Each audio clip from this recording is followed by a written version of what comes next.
Uh, I have a couple things on that.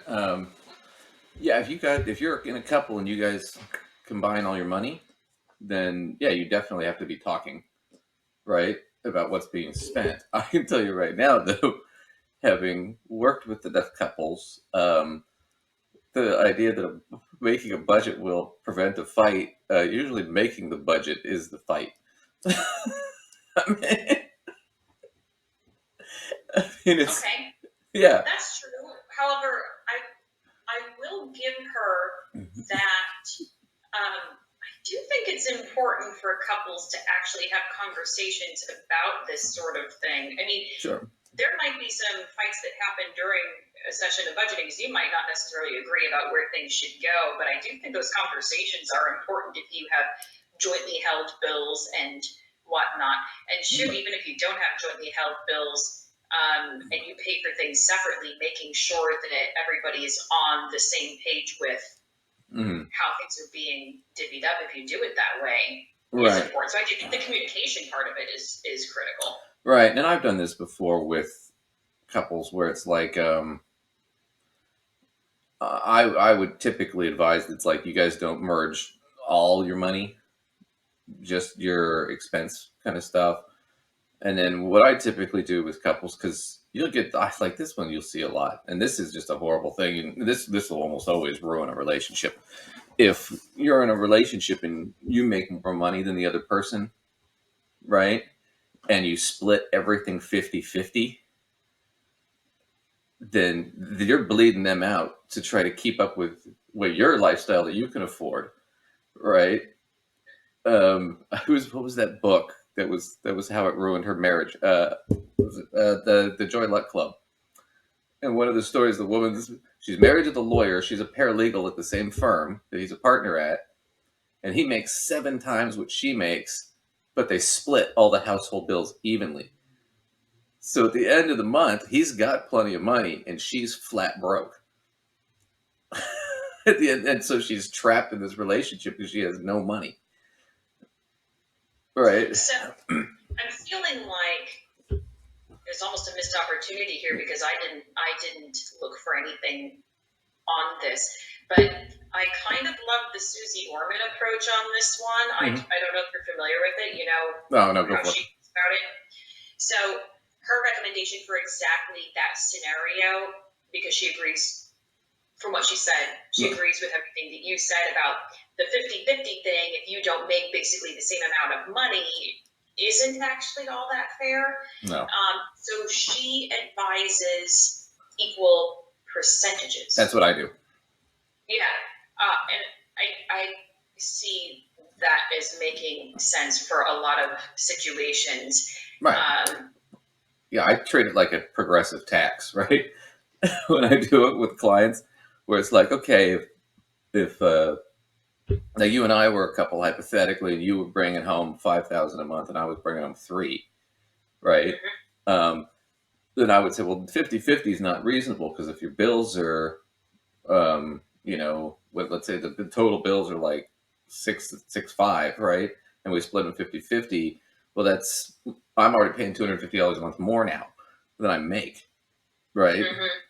mhm. So that's just unreasonable to me. So what I would do is just say, hey, okay, why don't you guys together? Let's take 8 and divide it by, well, like I would just take 8 and I would divide uh, 3 by 8, and that's 37.5%. So whatever the bill is, right, for rent, Duncan pays 37.5%, and then you'd pay the excess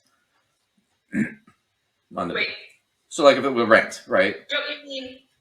Wouldn't you mean that at the beginning of the month we would essentially just each put 37% of our income into No, no, no, the? no. No, I was saying how talking about how you split the bills.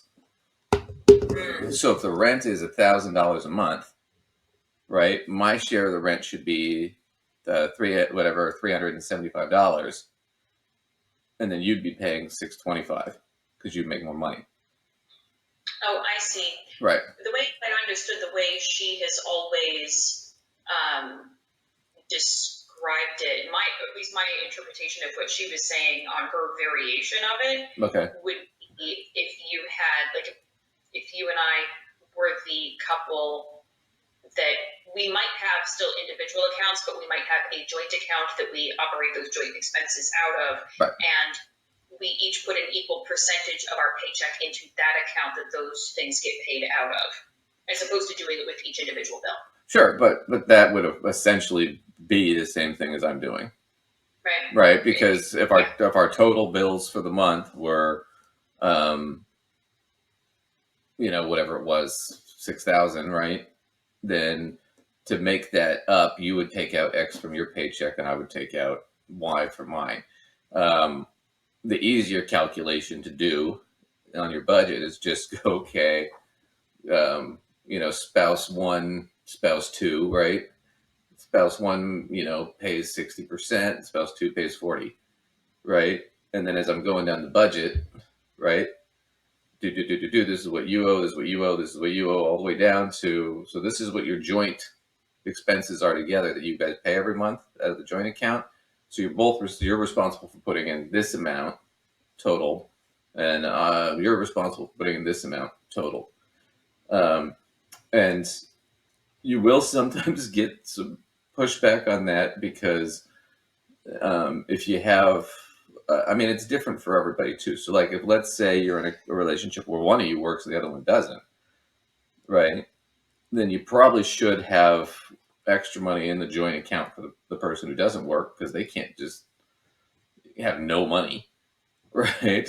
But I've also seen this backfire where it's like, one person works, the other doesn't. They put it all in the joint account, and then one person spends more or whatever, right? Or what's the other real horrible one? Is like they put themselves on an allowance, and that'll ruin a relationship, right? Because if I'm working and putting all the money in there, but I'm only allowed to spend $100 a week, right? Or whatever it is, it's like, well, then I can't go golf or go hang out with, go to lunch with my friends or whatnot. It stifles me in my ability, to work, right?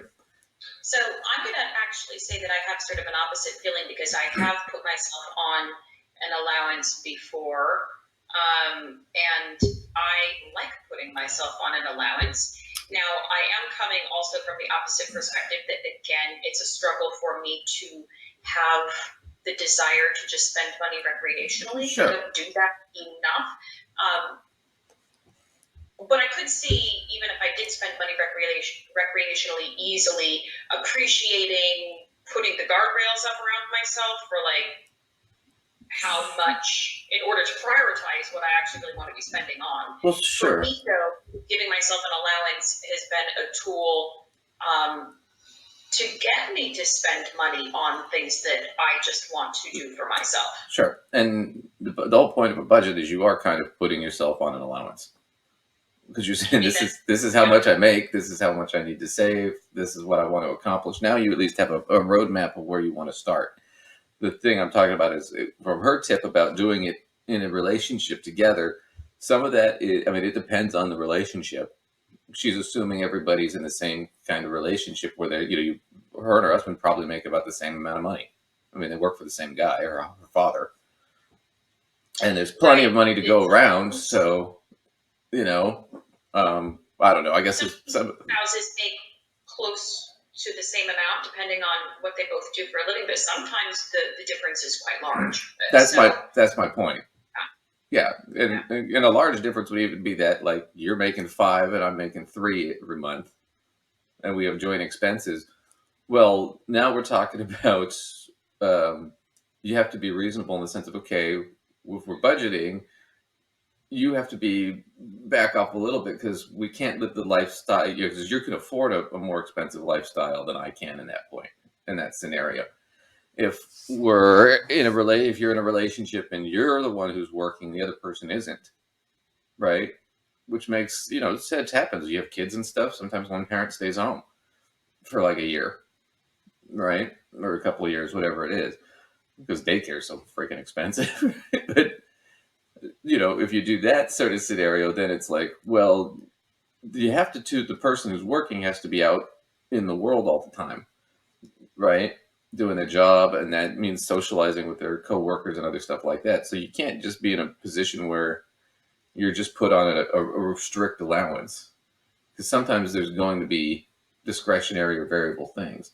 And what ends up happening is um, it's not so much about with the allowance is not so much about like you giving yourself an allowance is you giving it. But if it's something where we agreed on it and we had to have a discussion about it, and then I needed it more, and then I know it's like, well, fuck, if I spend it, it's going to be a fight, right?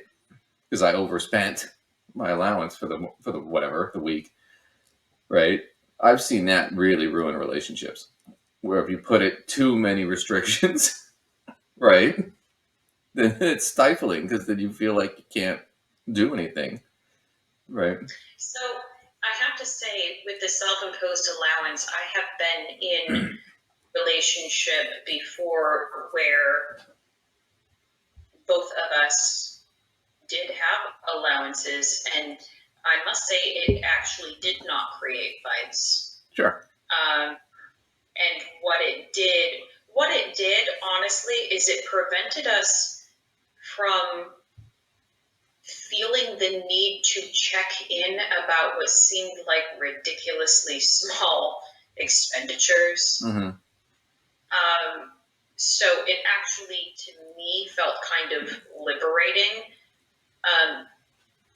And I think for the other person didn't feel the need to say to me, "Oh, hey, I'm going to go do XYZ thing," and you know what I mean? Because like you don't want to feel like you need permission from the other person. Sure. And if that money is budgeted as like, it's just, you don't have to call it an allowance, but if it's budgeted as my mad money, the other person's mad money, So you kind of just do whatever with it. So here's I mean, it's anecdotal, right? So it's my point is you can't do that for everybody, because I'm guessing in that relationship you probably both worked, and you Yes, probably both made a fairly similar income. correct. That would make that would make Not sense. income, but it was not the There wasn't a big huge divide. right? Not a huge Right. Well, I'm divide. talking about I'm in a relationship. My wife stays home, right, with the kids, right? I want to make a position where it's like, okay, if she's telling me, well, with the budget, I don't think you should spend more than $100 a week, that's going to be a problem. Okay, sure, but you wouldn't agree to that. I wouldn't agree to that. No, but you know how that ends up can be a combative thing. That's my point. Is so this idea is part of what she's saying is, yeah, you have to talk to the other person about it, how you want to do it, but you can also do things like, I put X amount in the joint account, and that's what I'm required to do, and then what I do with whatever's left is mine. And I've seen relationships like that where we both put in what we agreed to put in, but outside of that, it's our money, right? Individually, right? So it's one of those things where it's like it depends on what kind of relationship you're in. She's assuming you're in a relationship like yours where both people are making about the same amount of money, right? And they could. And it's already pretty fair. Right. That scenario does sound as though you're also working in a relationship where both people are working for paychecks in some capacity too. Right. Right. You would probably need a slightly different system. I mean, if there's one person that's a stay-at-home individual, you might need a different system. And of course, that stay-at-home person has, obviously probably works pretty hard within the home. Whether it's, but that's my point.